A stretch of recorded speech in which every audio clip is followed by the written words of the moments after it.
Meet Rob Nelson, talk show host. Because you got the 70s thing going there.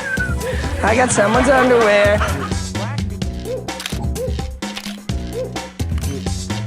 Robert Kennedy, thanks for taking a minute. Simple question. Tucker, it's good to see you. Listen, you're a Bitcoin maximalist. You're Bitcoin forever. I hate this central bank digital currency. Hey, I don't have all the answers, but together, I know we can find them. Hey, everybody. All right, welcome to the Monday show. I think I'm sticking. I think I'm freezing a little. I might have to log myself back in. I am freezing. Look at that. It's like, All right, let's see if I can log myself back in and fix it. I'll be back in a second.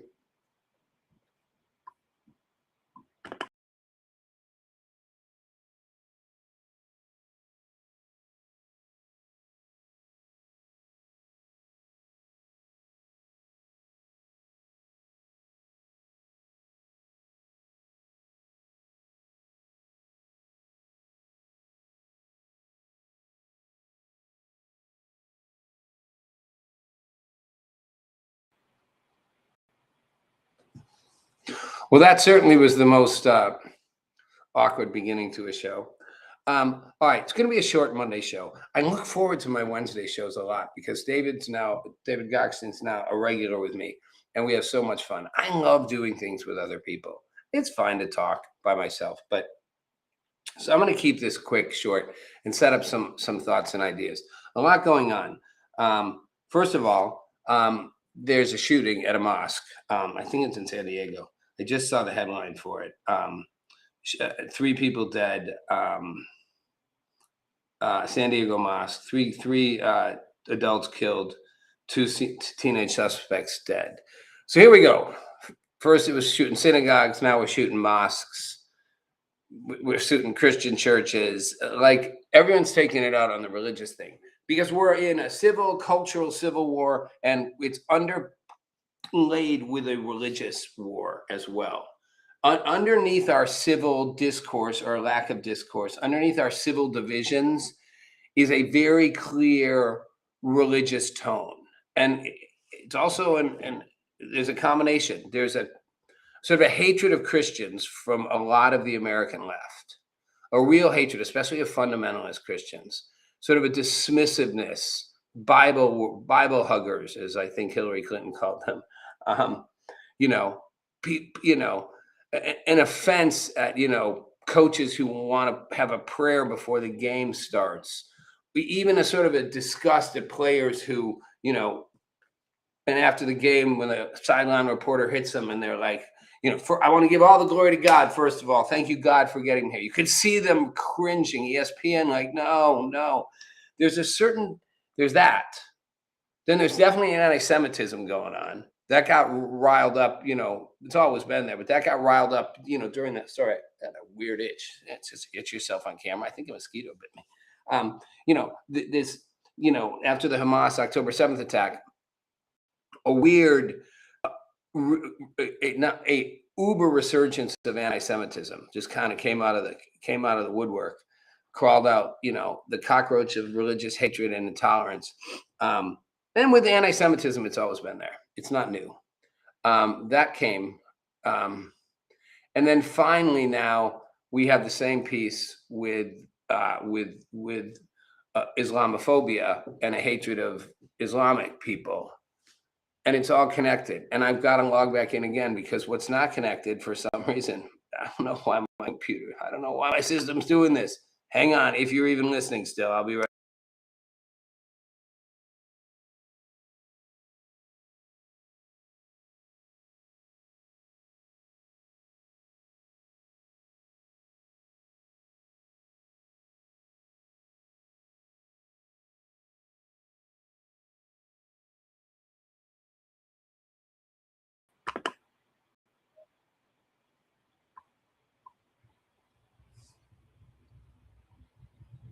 Maybe the third time's the charm, maybe not.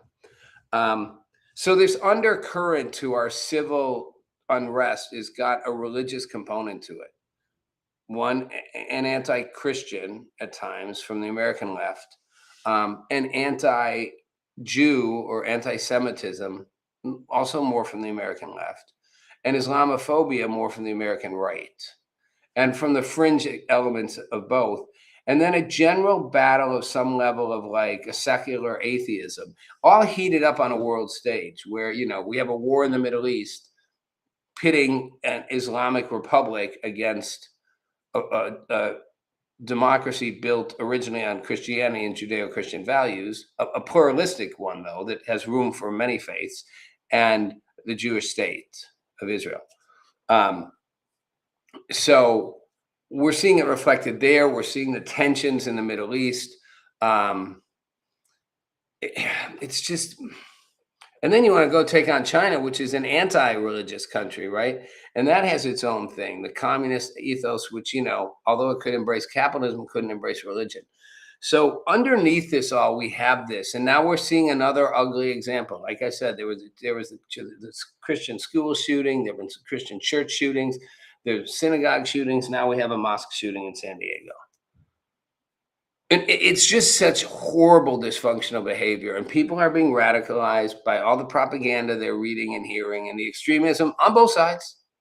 There is extremism on both sides, and there's certainly in the commentary side, there is a clear divide. I mean, I watched a CNN report, and I blame the conservative side for doing this too, but I watched an international CNN report of a reporter the other night in Iran, and he's talking to some Iranian press official, and they're looking at that bridge that the Americans bombed, that was the highest bridge in, the Middle East or whatever, and hadn't even been fully opened, and punched holes in it, and they're trying to rebuild it.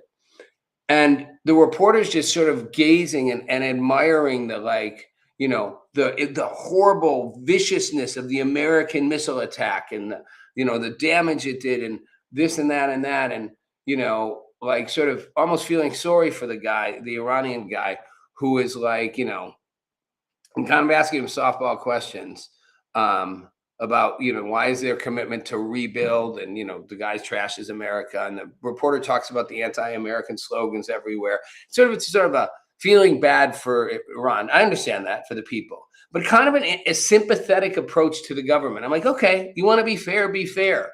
How about you bring up the 40,000 people his government executed, killed in the streets, in their own streets, protesting the government? Like, how about you bring up all their human rights abuses? How about you bring up their state-sponsored terrorism? How about you don't just give them a free pass? Yes, we bombed the crap out of them. Good, bad, ugly, I don't know. We did. We made a statement. The bombing of the bridge was a statement. Clear statement. So to that, Trump has now said they were going to do a big military attack today. They're going to wait 2 or 3 days because negotiations are going great, and Arab countries have asked him to wait 3 days. I don't know if this is true. I feel what I've said is true the whole time. Trump doesn't want to go back in there, and he keeps thinking if he threatens them enough, and I'll agree with Michael Smerconish on CNN, who actually said something he knew people wouldn't like when he said Trump making the comment about bombing Iran into the dark ages was meant for them. It was meant to scare the Iranian leadership into thinking Trump would do it. Just like his comment about not caring about grocery prices on the way to China. Politically might not have been the best thing to say, midterms, but you get why he was saying it. Smerconish is right. He was saying it as a message to Iran. Can't be like, yeah, I know these prices are horrible, so we're going to fix that. You can't let China and Iran sort of see that he's kind of going, yeah, I'm worried about this. He's like, no, I don't think about that. I don't think about American prices. I think about Iran not getting a weapon. And everyone in the media jumps on it. See, spoke the quiet part out loud. He doesn't really care about prices in America. Of course he does. He's not going to say that on a trip to China for the whole world to hear and then Iran to go, see, we knew. But they do know. They do know that he's feeling backed against a wall politically, even if he pretends he's not. And I think this is a stall tactic. Like he said, negotiations are going great. I'm so sick of hearing this. I've said this. I've said it to Landy. I've said it to David. David and I will get into this on Wednesday. What deal are they going to get with this regime? And again, I want to be super clear. Ron says they replaced the regime. Everybody knows they didn't replace the regime, including conservatives. Plenty of conservative commentators, analysts, Israel have made it really clear. We degraded the regime. We moved the leadership down, possibly to a more even hardline version, but it's the same exact regime. a little more broken up in pieces, but still there. Revolutionary Guard still calling military shots. The religious, mullahs still mapping out policy, and a weird crossover where they pretend to be unified. Same horrible totalitarian, I'd call it evil, but that's a pejorative moral word. Hostile to the West, hostile to Israel, determined to undermine Western democracy and seed and sow terror wherever they can without regard. And should they get a nuclear weapon, it would be game-changing in the most horrible way. I think they know Trump doesn't want to continue this military battle, and he keeps trying to scare them. And they're not scared. They're only going further. They keep notching up what they'll do. The Strait of Hormuz is actually bigger than we said it was. And it's ours, by the way. And we can charge for it. And we're going to drop some mines in it. And we're going to create total havoc. And you can tell yourselves all you want. You don't care about a quarter of the world's energy not going through there. But we know you do. We know it's hurting prices. We know that's hard on democracies. We know Europe and America are feeling that. And even if in the long term you get around it, we're going to just keep fermenting trouble. Any deal they make is not worth the paper it's written on, and it won't be written on paper, will it? Well, I guess it will, but it won't be worth anything, and they won't honor it. And they'll just stall and then create more havoc. And someone show me I'm wrong. Someone show me, Landy, David Goxstein, anybody out there, show me that the deal we make with this regime would actually be worth it. A regime that we've acknowledged the predecessor people in that regime have never honored a single deal they've made. They've simply lied for 7 years. They've never honored anything. Why would they honor it now? And how would we prove that they honor it? I mean, over time, they wouldn't. If that deal involves releasing money, lifting sanctions, we're done. We're literally doing the thing Obama did. And I'm literally freezing up again. This is the episode that wasn't meant to be. It's a good one. I'll say it all again. I'm sure discussions are underway, but I don't believe that they'll get there. And Trump doesn't want to launch another military strike. And I think that is the only option at this point. What deal could they make? Okay, we will let you into our enriched uranium dust piles down below in Fordo, like, or however you say it. And we'll let you right in there right away. And we'll open the strait up right away, and we'll stop blocking traffic and disrupting it. And that's the best deal we'd get. They won't step down from their leadership. They won't stop trying to sponsor terror. They won't stop terrorizing their own people. But they could, at a minimum, say, we'll let you get the uranium, and we'll open the strait. And we, in exchange, will do nothing other than not bomb the crap out of them. We won't lift sanctions. That gives them more money. We won't release the billions of dollars in assets that have been blocked. That gives them more money. Just what Obama did. Money to spend on terror and building a nuclear weapon. We certainly won't pay war reparations. We won't remove our troops from the Gulf. No, no, no, and no. I don't see the deal. A couple more days. I'm hoping it's before Wednesday. And it sounds bad. I'm rooting for no deal because I won't buy the deal we get. I think a whole lot of the Iranian people are rooting for no deal. They're like, come in and do more. Finally help us bring this regime to its knees. Don't let it just prop itself back up and be even worse to us and get money and resources that it could just rebuild and do what it's already doing. They're already rebuilding the bridge in all proud. We're going to put everything back together. It'll take us a few minutes. Maybe it'll take us 5 years. What? Stopping them for 5 more years isn't the goal. We went in there. Let's stop them. Period. End of story. Mark Furman, the detective from the O.J. Simpson trial, died. 74. I thought he was older. He's the glove guy, remember? Remember O.J. Simpson? Remember, I was in law school when that happened. I was in law school, and the day the verdict was announced, I was in a civil law class in the big class first year. The professor said when the verdict was announced, she'd call class and we could go watch. This is the 90s, so everyone didn't have a cell phone. We just watch it on your phone. So the time came, and word came down that verdict was being announced, and I got up. I was like in the second row. I got up to leave. She was like, "Where are you going?" I'm like, "You said we could go." And I started to the door, and she looked at the class and was like, nobody else better follow him. And why that story's relevant. Um, but so Furman's the guy who had the glove and said the glove matched and didn't think about the fact that the glove had been in formaldehyde or whatever had shrunken up, and OJ could put it on, it wouldn't fit very well, and they were going to tell him, make it look like it doesn't fit at all, right? And then the famous line, I think it was Johnny Cochran, if it doesn't fit, you must acquit. And then Furman got, nailed for, being basically a racist, a bunch of racial slurs that were caught on camera and stuff. It was an ignomous, is that the word? Not a famous leaving from this planet. That was his downfall. And finally, odd sidebar story. This is a short episode, Frozen and all. The NBA, the WNBA, this just struck me. It's such an interesting thing. The WNBA is so interesting. And well, there's two pieces here. There's also the transgender story of in a California high school where the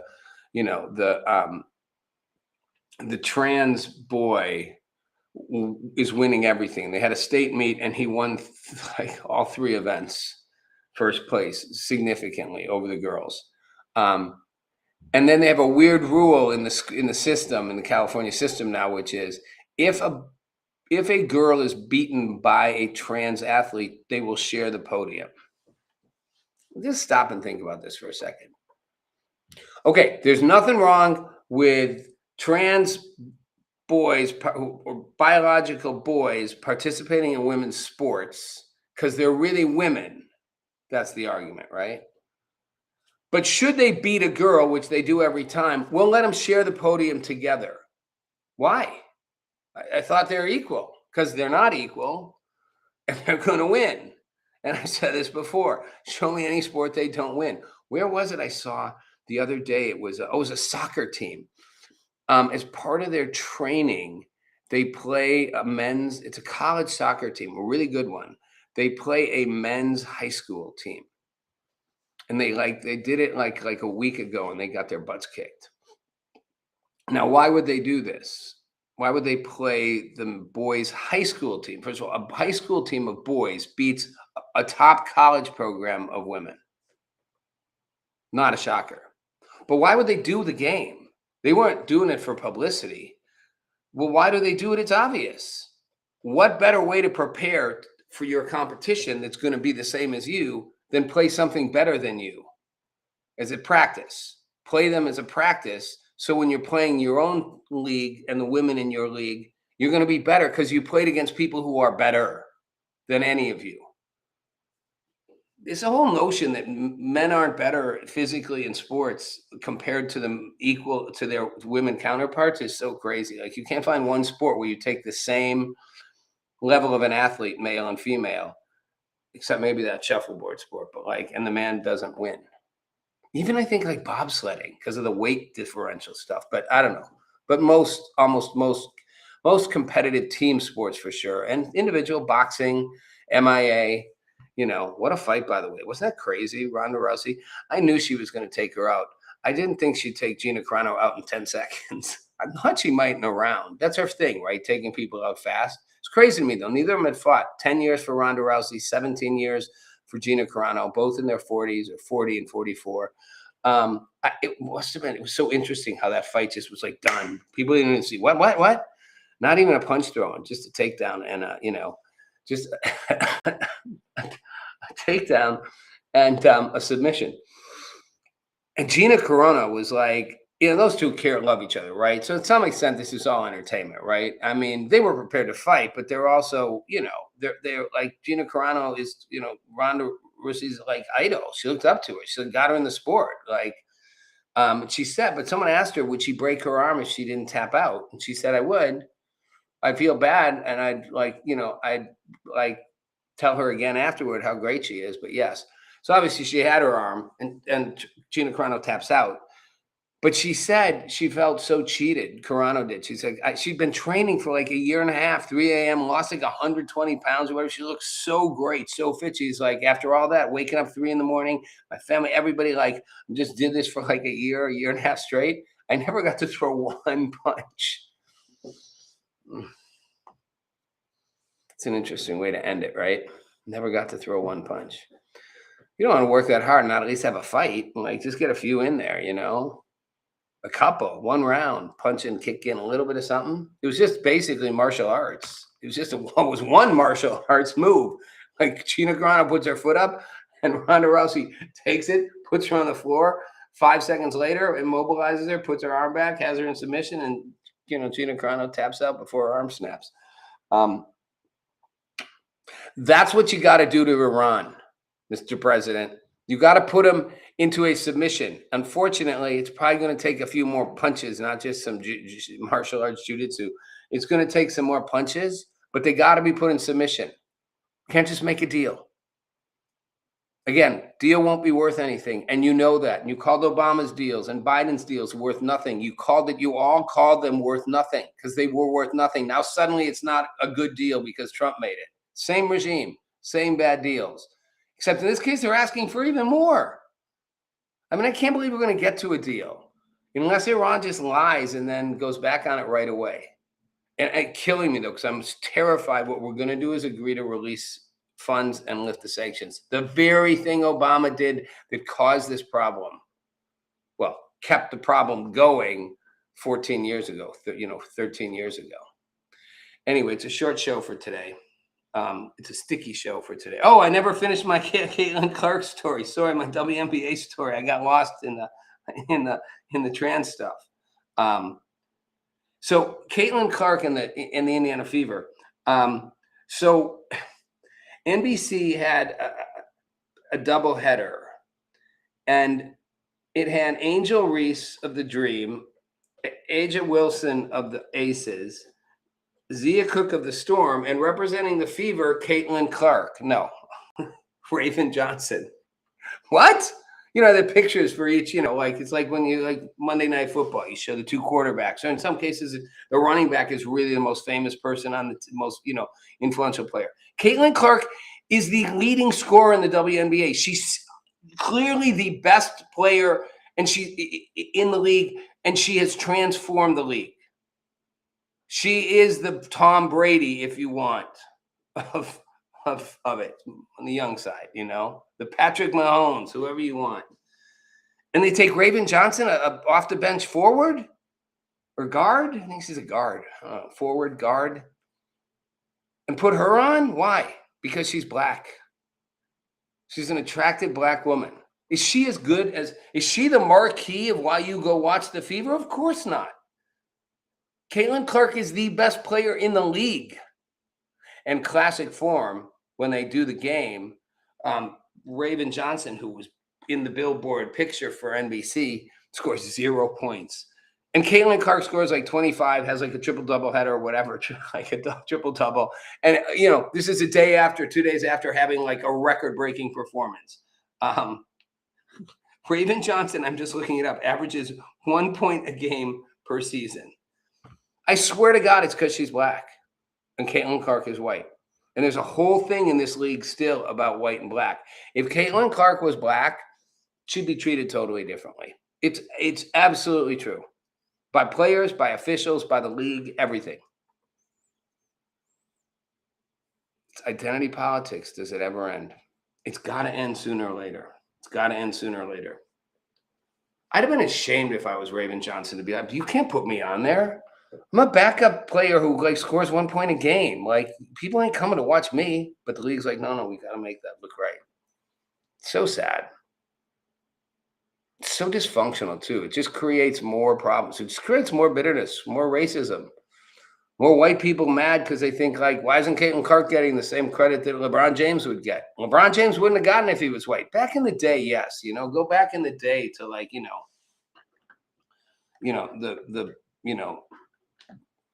you go far enough back to the players like the Knicks players or, and you definitely get it. Bill Russell, for example, yes, it was a different time then. Anyway, I'm freezing again, so I'm going to say goodbye. Thanks for watching. On Wednesday, I will be back unfrozen with David Gockstein, and we'll go deep into the politics. Maybe this time he'll admit, we'll see, that we might be heading for a deal that ain't so good. All right, thanks for watching.